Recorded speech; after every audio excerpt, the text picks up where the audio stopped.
परराष्ट्र व्यवहार मंत्री एस जयशंकर हे फ्रान्स, युरोपियन युनियन आणि बेल्जियमच्या दौऱ्यावर आहेत. त्यांनी ब्रुसेल्स इथे युरोपीय महासंघाच्या अध्यक्षा उर्सुला वॉन डेर लेन यांची भेट घेतली. भारत आणि युरोपीय महासंघातली भागीदारी अधिकाधिक मजबूत होते असं लेयेन यावेळी म्हणाल्या. दोन्ही भागीदारांमध्ये परस्पर विकास, मुक्त व्यापार करार, तंत्रज्ञान, नवोन्मेष, सुरक्षा आणि संरक्षण अशा विषयांवर चर्चा होते असं ते म्हणाले. जयशंकर यांनी युरोपियन कमिशनच्या उपाध्यक्ष आणि परराष्ट्र व्यवहार आणि सुरक्षा धोरणासाठी युरोपियन युनियनच्या उच्च प्रतिनिधी काजा कल्लास यांची भेट घेऊन भारताची दहशतवादाविरोधातली भूमिका अधोरेखित केली.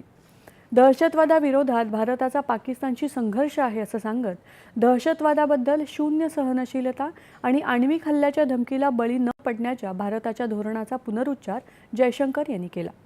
जयशंकर यांनी काजा कल्लास यांच्याशी झालेल्या भेटीबद्दलही माहिती दिली.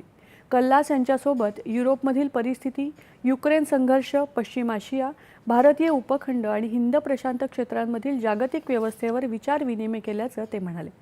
जयशंकर यांनी ब्रुसेल्समध्ये काजा कल्लास यांच्यासोबत पहिला भारत युरोपियन युनियन धोरणात्मक संवाद साधला.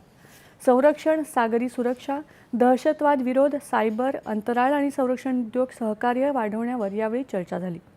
दरम्यान जयशंकर यांनी युरोपियन युनियनच्या सदस्यांशी देखील संवाद साधला. स्वित्झर्लंडमधल्या बर्न इथे भारताची